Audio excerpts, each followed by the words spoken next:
Number one podcasting platform for African stories. Hi, everyone. Welcome to Africa Podcast Day. I hope you're having so much fun celebrating as we are.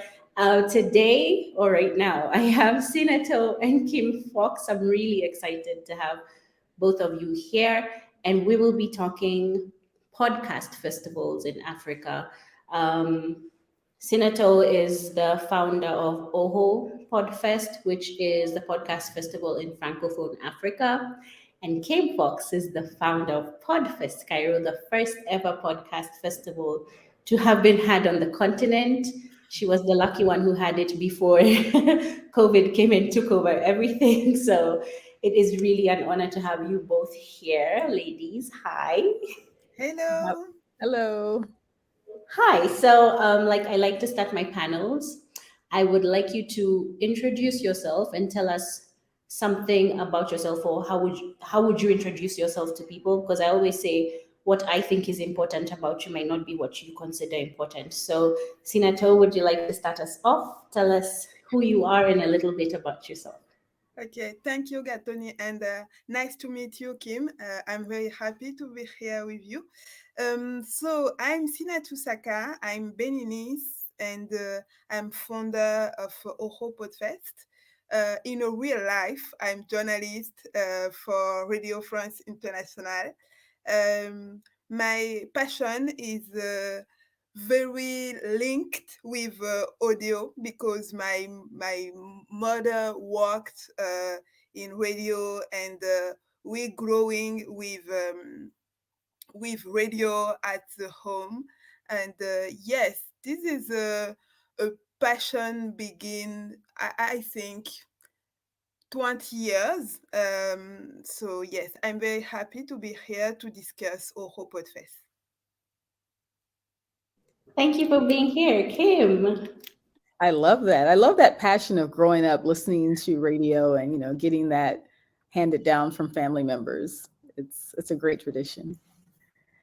Yeah, I'm Kim Fox. I live and work in Cairo, Egypt. I teach at the American University in Cairo. I teach media courses, including audio production and podcasting. And I have a lot of titles. So your point about like, how do you introduce someone? I usually say, well, who's in the room? And that determines how I'm going to introduce myself. I'm the co-president of AIR, which is the Association for Independence in Radio. We work a lot with freelance audio creators to help, advocate for them in terms of rates. So that's a really important component. And I'm the incoming president or president-elect for the Broadcast Education Association. And I like how those things triangulate, because it really, thank you so much. It really lets people know, like, I'm really focused on education. And being an educator and a college professor, like, I'm helping to educate your former staff, basically. And that's a very important role. And as such, I'm also trying to align myself with the industry, right? To make sure that what I'm teaching is what the industry needs. So there are a lot of moving parts there. The start of Podfest Cairo and the Ekiamaser podcasts came from one of those, I'll wait for someone else to do it. No one else does it. I guess I'm going to have to do it. So that's sort of that short history on some of those other things. Oh, wow. Yeah, it's true. Sometimes you have to be the one to start the thing. You wait for someone else to do it and it's your thing. So since you brought us into that, I wanted to know what it is that inspired you to start the podcast festivals in Francophone Africa and in Egypt for you, in Cairo for you as well, Kim. What is it that you saw was missing, or what is it that you're trying to fulfill by starting your podcast festival? I think it starts from, the thing that we're finding out with a lot of listeners or potential listeners and the listeners that we're trying to get to. How do we educate the public on what is podcasting? And the question people were asking was, what is a podfest? And some people tried to get me to change the name. And I was just like, I kind of know this business. You should let me go with Podfest. I think this is a good title. And of course, you can go with another title. But as we see, the Podfests in the city or country are popping up. And so I wanted to make sure that we had that sort of branded part of that, like, Africa Podfest and things like that.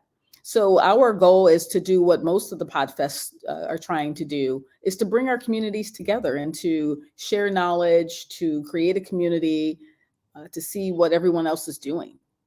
And again, it's just not just for audio creators, but also for the podcast listeners. Amazing. Sinatou, for you, what was it that inspired it?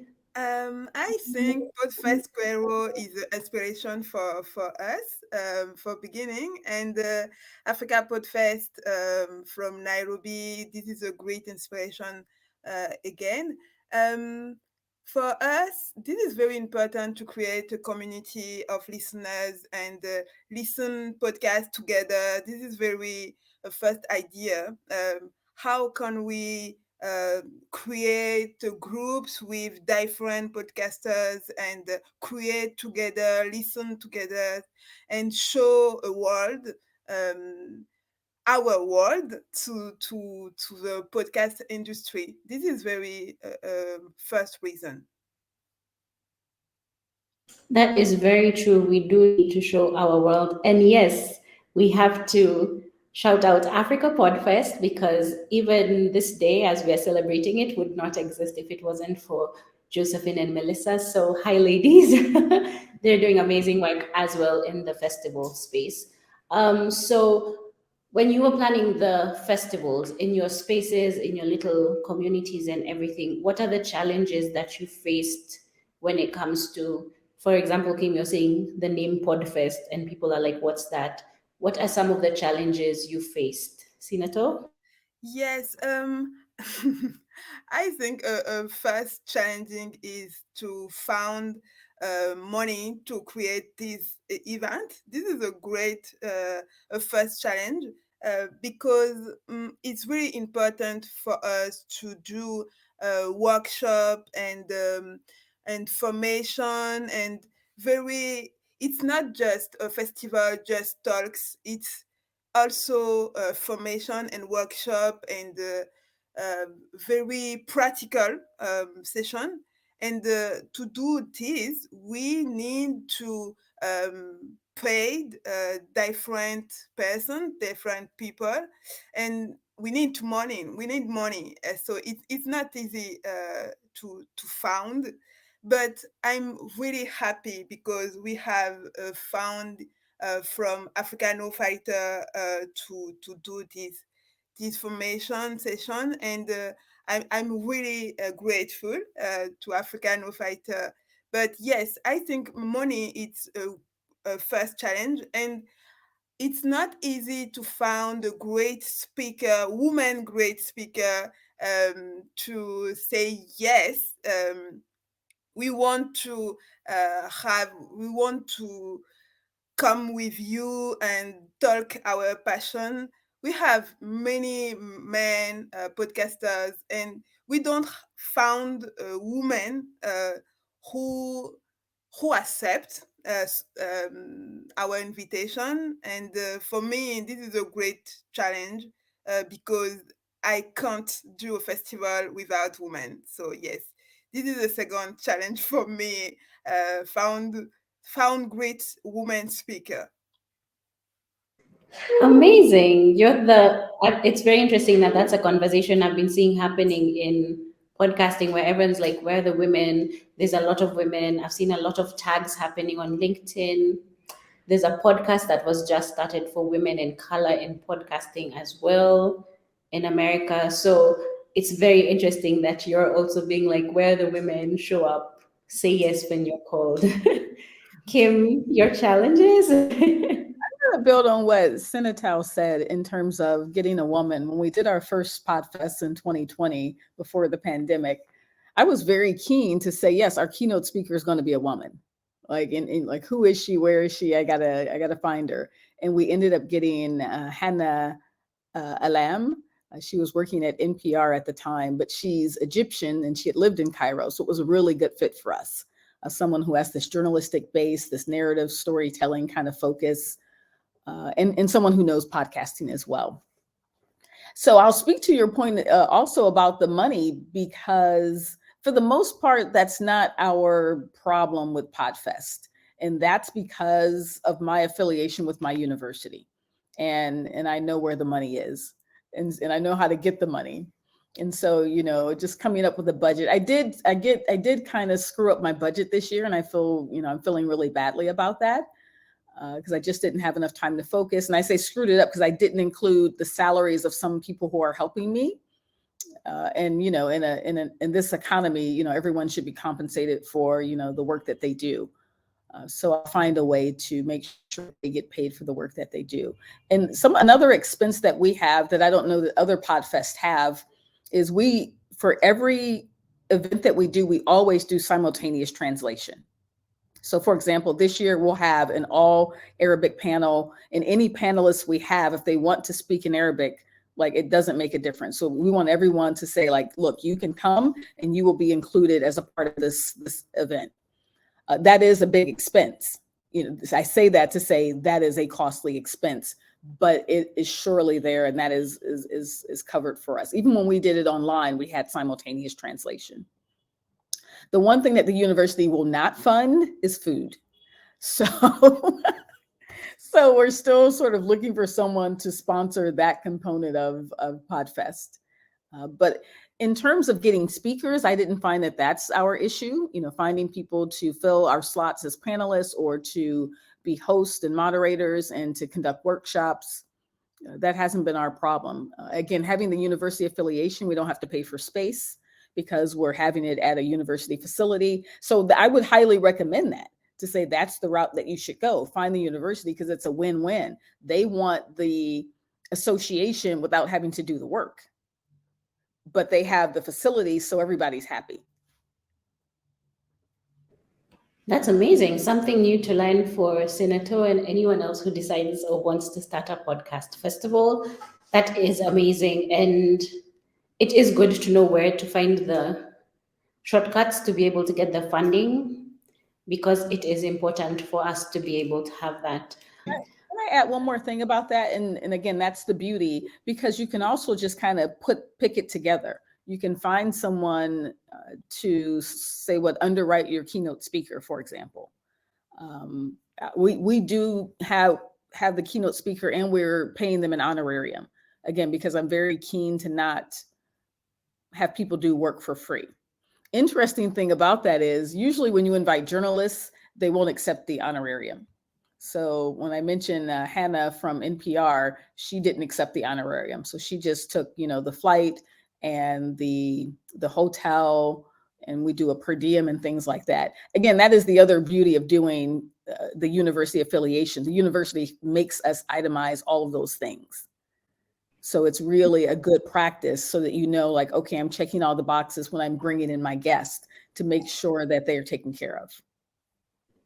That is important for sure, to find out how you can do that. So we will look through universities now. We've been working with some here as well. There's a lot of universities interested in podcasting, and I think it's a good way to go. It also allows the younger generations find out about it earlier and not try and figure out what it is now, when we're all frantically trying to figure it out. This question I want to ask specifically to Sinatou, because I feel like there's been a lot of conversations about Anglophone versus Francophone, not really versus, but there's a lot of separation. Anglophone Africa is getting a lot of the funding, we have access. So I wanted to know, is there anything in particular you think that Anglophone Africa, or Kim Fox as well in Arabic, I guess, Africa, can do to help support Francophone Africa as you grow and come into the podcasting space? Because we don't have that much information about what is happening there. So what can we do to support you? I think this conversation is a great way to support us. This is the first step, because it's important for us to create this space with Francophone countries and Anglophone countries, because it's not very important. We are in Africa, and this is the first. This is the first reason, and this is a great reason. So yes, for me, I think it's very important to do many survey in our space. It's not currently because we don't have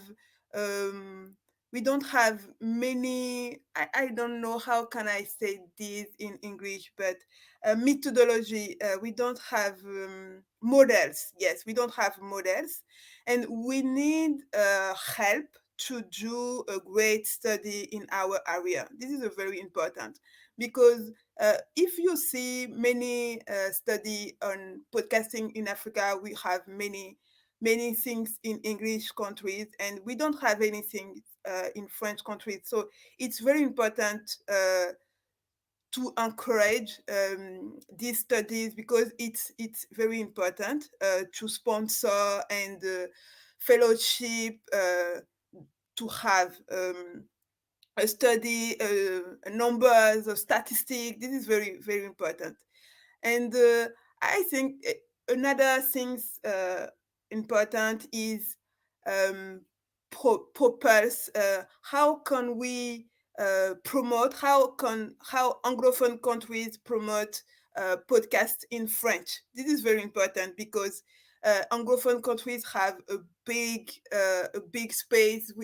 You have a great community in social media, and it's really difficult for us because we have many small communities. So if you take Nigeria is a big country, and this is a incredible space. And yes, I think it's important for us to have promotion from English countries of our podcast. This is very important. And a third thing is how can you have a translator in your Podfest festival? Because it's important to understanding your discussion. And yes, it's important because we have many leaders who speak English, but we have many people who don't speak English. So yes, it's important to have a translation for us and for our people. You are very right about that, and we had tried to get one as well. I started by apologizing. I think it's very important for us to be able to find a space for the francophone podcasters to be able to feel welcome, but to be able to understand what is happening as well. So I think we'll have to talk to Kim Fox and figure out how she's been doing the live translations in Arabic so that we can plug it in into everything else that we're doing as a community. Kim, have you felt like, is there a difference, do you feel like, with ideally Northern Africa and the podcasting that's happening there versus the rest of less sub-Saharan Africa? Do you feel like there's a difference in how we're creating podcasting? So like now in Francophone Africa, we know they need data because a lot of the data is being picked for Anglophone Africa. Do you feel like there's any way we can support Cairo as well? Yeah, I think we're seeing this problem out there, like the focus on the Western, and how do we think about, the space for people who use other languages. I went to Denmark in October, and they have a pretty decent podcasting community and a lot of podcasts in Danish. And so what they were saying their challenge is like, they said they need more English podcasts because they were like, Denmark is like this small. So our audience will only be the potential to be how big, because it is not really a global language. So that is, again, the language component is a bit of a challenge. Like, can you translate podcast? Can you create the script and make the script in English? I think there are some uniquenesses about it that we should just embrace. One of those being, I've gone to another conference called the IFC, International Features Conference, and it moves around Europe. And the first time I went, I didn't know what to expect. But what they do is they have people submit their pieces in any language, and typically the language was not English. But as an English only speaker, when I would go to the sessions to listen, they gave me a script where it was translated. So I would sit in a room and listen, but I could follow along based on the translation. And it's interesting how powerful audio is in that regard, because you're still getting that emotion of the voice, the tone of the music and the sound design, and you're following along as best you can. And then we had discussions afterward. So I say that to say the language is not as big of a barrier as we think it is. Strong stories are strong stories. That barrier is, how do we get these stories in different languages out to these communities? I think part of that is just networking, having maybe a group of people to help you reach out to other people to get the resources that you need. I mentioned universities in terms of helping budget and plan a Podfest, but universities for helping execute surveys as well. Your universities usually have a research department. A lot of academics are doing that kind of research. This could be a project that they take on. Either their students could do it in the classroom as a community project, or it could be something that a research center would undertake. And if you don't have that, again, finding those places out there. I know Edison Research is a really big company, and they may not be willing to do something like that for Africa, but what could they do? You don't know if you don't ask, to say, hey, here's what we're trying to do. What kinds of resources can you share with us? So it really is about being innovative, creative, get out there, get out of your shell, and start to ask people to, assist you in some kind of way. That's true. You can't get help unless you ask for it. It's very true.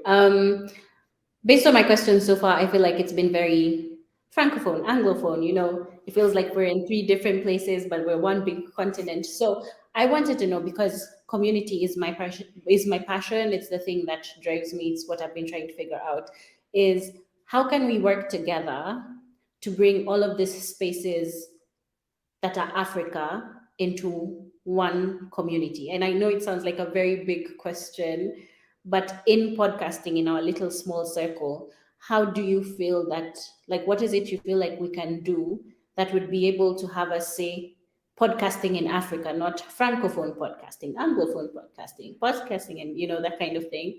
So are there any ideas you have that we could maybe use to make it one giant community? We have to take advantage of this tool that we're using now, which is, meeting online to share knowledge and information. Because when I think about, the podcasting conferences in the US, people have the means to travel around the US to get there, not only to get there, but then to pay for the rooms for the conference. So, like a podcast movement where I met Ganthali and many others from AfriPods. But we don't have that luxury. Like, Africa is huge and it is expensive. And if I have the money to do that, I'm like, well, maybe I should buy equipment. Maybe I should do something else with that money. I should buy promotional items to promote my podcast or Podfest. So I just think we need to use that, lesser item of let's do it online and build from there. I thought Africa Podfest was doing a really great job in that space. Just kind of trying to bring us all together. And I really do miss that. So I think we need to get back to that as an original path. That is very true. Sinatou? Yes. Oh, this is very interesting. I think to complete my last answer, I think this was very interesting to create this festival, but maybe next year we think maybe it's more powerful to invite all people from English countries. It's very important for us. It's not just Francophone Podfest. For our future project, it's really important to invite another people from Kenya or Cairo, Nairobi or South Africa. It is very interesting. I don't know how can we plan because it's very expensive, But yes, this is the first step for us, and maybe we can think how can we produce a podcast in different languages, maybe in French, same podcast in English, same podcast in African languages. Yes, we could create same podcast in different languages in Africa, and yes, for me, it will be a great project.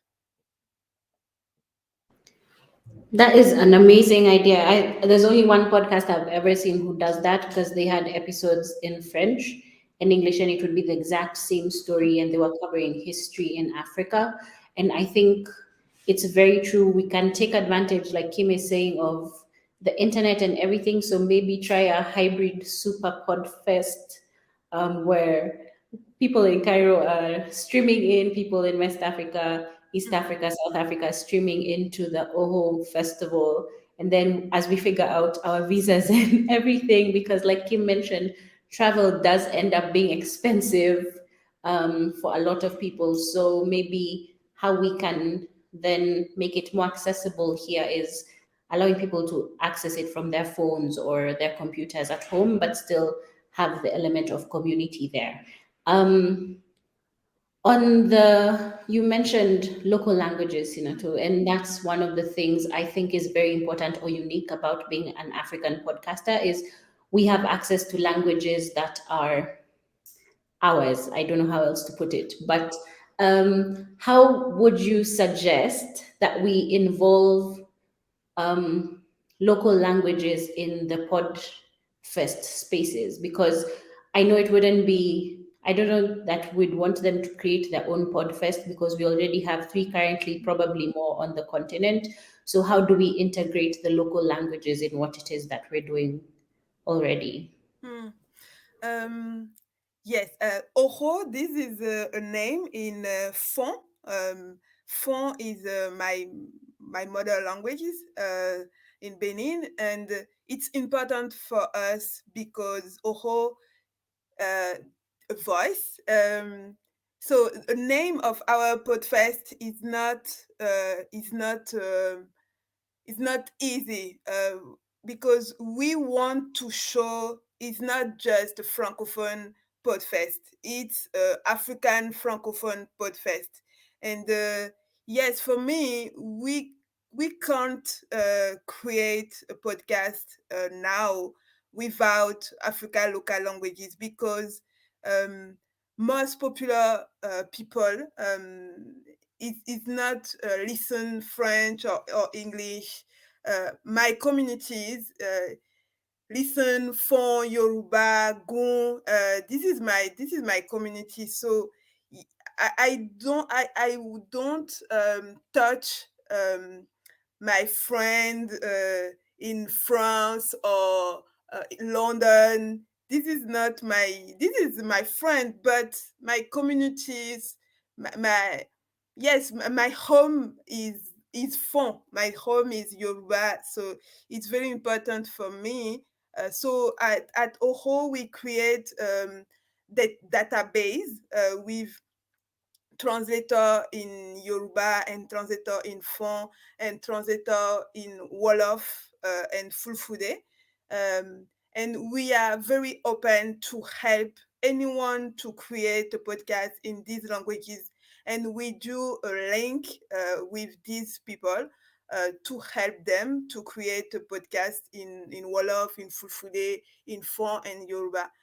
So yes, this is our first engagement, this database, and we continue to add another people in these languages, and it's not easy because a producer said, but anyone can listen a podcast in Yoruba, anyone. But for us, it's not just a numbers; it's engagement. So it's really important for us to create a podcast, a modern format in these languages because our language is not old. This is very important for us to show this. I love that you said it's not numbers, it's engagement. That is very amazing because that is very true. It's not about what the numbers will be. Sometimes it's just being able to access a certain number of people that wouldn't be accessed in any other way. Kim? Yeah, I kind of feel the same way when we started the Ekia Mauser podcast. And I tell people, like we've won a couple of awards. I'm like, yeah, we're going to help you learn a little Arabic here. It's like we're just going to introduce it to you as best we can. But yeah, and we still have this challenge to build on the language challenges. The Arabic, we're trying to increase, Arabic podcasts. For example, I teach at a university, we teach in English, and some of the students want to produce, their content in their mother tongue. And I have to say no because it's not my strongest language. But I'm like, look, I'm really good at teaching this. I will teach you this in English, and then you can produce in any language you want. Like that is also a huge takeaway. I'm like, well, once you have the knowledge, you can do what you want with it. And so, and some of them do go out and do podcasts in Arabic. And so that is, at the end of the day, that is the goal, is to try to get more Arabic podcasts out there as well. With our podcast, the Ekia Mauser podcast, because we are bilingual, we don't do as many stories in Arabic, but we do translations. So we try to translate, like have a script available so that people can follow it. And that's another way to try to bridge that gap. And maybe you can crowdsource it, having people crowdsource the translation part for some of those episodes. That could be really fun, a fun way to build community too, to have like a weekend hackathon where they go through those episodes and provide some translation in the hopes that they'll get to a new audience. That is an amazing idea. We can hackathon for translation. And also, I don't think I've ever thought about show notes in a podcast being the source for me to be able to translate my podcast or make it more accessible. Most of the time, when you think about transcribing, you just think of what I said, just put it down in the exact same language it was said. But that could be a place to be able to access and easier translate and access new audiences from your show notes and those details. So something new from the teacher, the lecturer today. We are learning every time we're with Kim, we're learning something new. So I wanted to ask you, in your various spaces, how can we, as the rest of the podcasting ecosystem outside of the people who are actually creating the festivals and creating those spaces, how can we support you as an African industry in podcasting? And if someone in the globe was watching, what is it that you'd like them to know? How would they be able to support you in what you're doing? Did you want to go first, Sinatou? Yes. Um, for me, we need more professional podcasters. We have very many people passionate about audio, but we don't have professional podcasters. So we need a course in narration and storytelling and to do a great documentaries. This is very important because we have many stories, but we don't have a good way to tell these stories in audio. So yes, we need a course about storytelling. This is very important. And many podcasters in our community, I think, for to give you an example, we have a great podcaster who did a podcast name is Wall of Tech. Wall of Tech. This is podcast in Wolof about technologies. This is a very great podcast, but he don't have a time because he have another job, and yes, so we need a time to produce a great content in our languages. This is very important, and we need confidence from sponsorship because we have many great podcasters in our community, but don't have a great sponsors to push this mark in podcast. So yes, we have a content. It's not professional, but we have a content. Um, we have a passion, and maybe if another a great brand uh, in our podcast who could help to give a time for podcasters and give some money to create another season, another documentaries. So yes, this is the same challenge. Yeah, we want that money. Find the money. That's for sure. Yeah, my wish list is to just amplify what we're doing with Podfest Cairo and with the Ekia Mouser podcast. I feel like eventually I'll get to a place where I have money to fund the Ekia Mouser podcast. That is the bigger challenge for me, is making sure my reporters and producers are paid. But for the Podfest, I feel like we're okay for now. And I feel like I know the community well enough that when I need sponsorship for certain elements, I can find them. For example, with the first Podfest, we did a podcast pitch competition, and the prizes were all donated. And so we had the software donated from Hindenburg, we had music licenses donated from Blue Dot Sound, and we had a local electronics company who donated an audio kit. And so, in exchange, we allowed them to come and set up and have a booth at no cost. So, it's a real win for someone. And I feel like, well, I'm resourceful enough where I don't necessarily need to ask for money, but hey, if you could help amplify what we're doing, that would really be appreciated.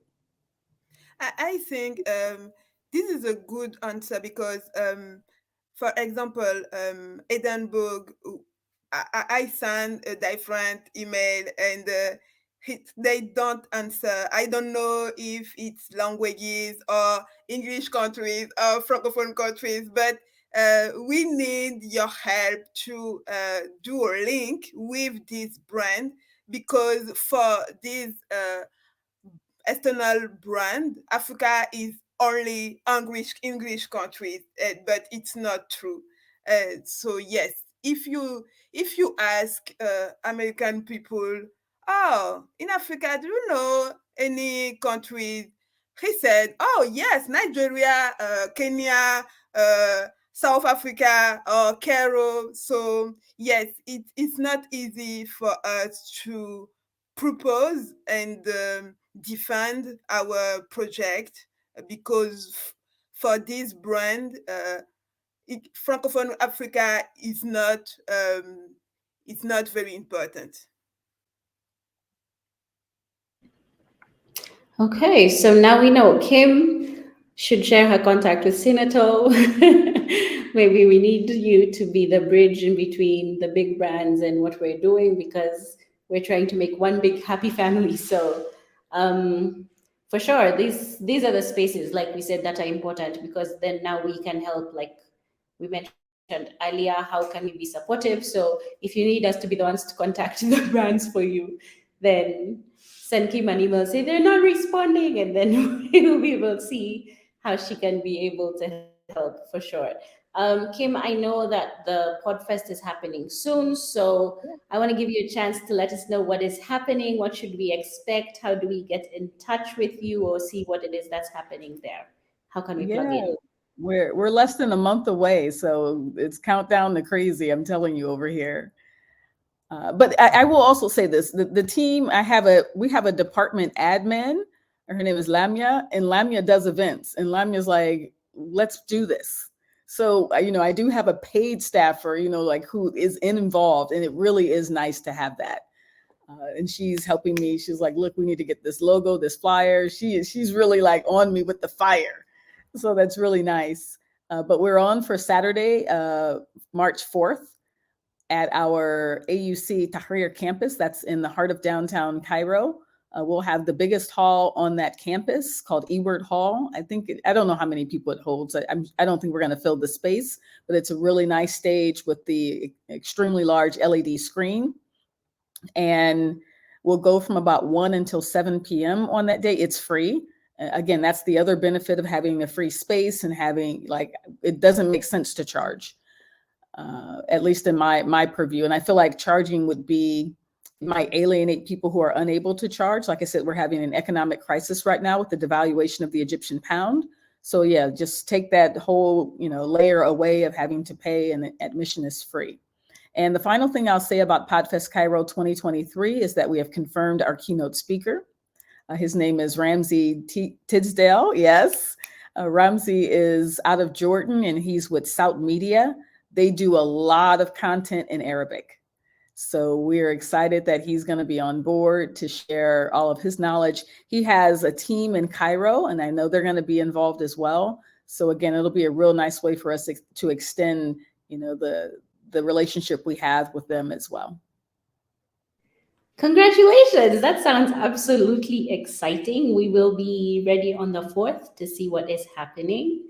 Sinatou, I want to know what you have planned for this year. I know you had your Premier Fest last year, so let us know how we can find you, how we can support you. What dates are you planning for this year, if you have that ready? And yeah. Yes, last year it was online. So this year we plan an event in Cotonou. So yes, this is a face-to-face. For this edition, we want to accept another people passionate about sound and don't only podcast, because we want to create a sound of Cotonou. This is a big project for us, but all participants found a different sound about neighbors of communities, and we create together a sound of Cotonou. So yes, it's not only for this second edition, it's not only edition about podcast. This is edition about sound of Cotonou. So we have many panels, but we have a session of DJ to create a sound music.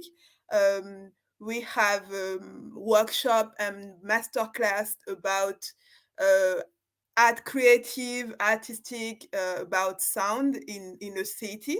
How can we found and create the sound of this city in market, in school, in home? And yes, this is a very big project for us. It's not very precise now, but we're working, and maybe this summer I can tell you more.